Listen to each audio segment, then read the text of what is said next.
கவலைகள் அன்றாட வரும். அதை நிரந்தரமாக்கிக் கொள்வதும் தற்காலிகமாக்கிக் கொள்வதும் உன் கையில தான் இருக்கு. அதை நிரந்தரமாக்கிக் கொண்டால் நீ நோயாளி, தற்காலிகமாக்கிக் கொண்டால் நீ அறிவாளி. எப்போ கஷ்டம் வரும்போதுதான் நிறைய விஷயங்கள் நமக்கு தெரியும். சந்தோஷமா இருக்கும்போது ஒண்ணுமே தெரியறது இல்லை. யோசிக்கிற சக்தியை துன்பங்கள் வரும்போதுதான் ஒரு மூளைக்கு அது ஒரு இது கொடுக்கிற மாதிரி. நல்லவங்களா இருக்க வேண்டாம், நல்லவங்களா இருக்கணும்னு நினைச்சாலே போதும், செய்கைகள் தானா வரும். வாழ்க்கையில எல்லாமே சந்தோஷமா இருந்தா என்ன, அது வாழ்க்கையே கிடையாது. அது கஷ்டங்க இருந்தா தானே வாழ்க்கை.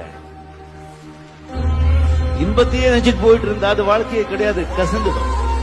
துன்பங்க இருக்கோ இருந்துதான் ஆகணும். அதுக்காக துன்பத்தை தேடி போக வேண்டாம், பட் வந்தா ரொம்ப நொந்து போக வேண்டாம். தோல்வி வெற்றி எல்லாம் சகஜம். தோல்வி வந்தாதான் வெற்றியோட அருமை தெரியும். தோல்வியை வரலன்னா வெற்றியோட அருமையே தெரியாது. இந்த நேரம் இந்த நிமிஷம் மறுபடியும் வாழ்க்கையில நம்ம அடையவே முடியாது. யாரு நேரத்தை வீணாக்குறானோ அவன் வாழ்க்கையில முன்னேறவே மாட்டான். So time is like a diamond. It's so precious.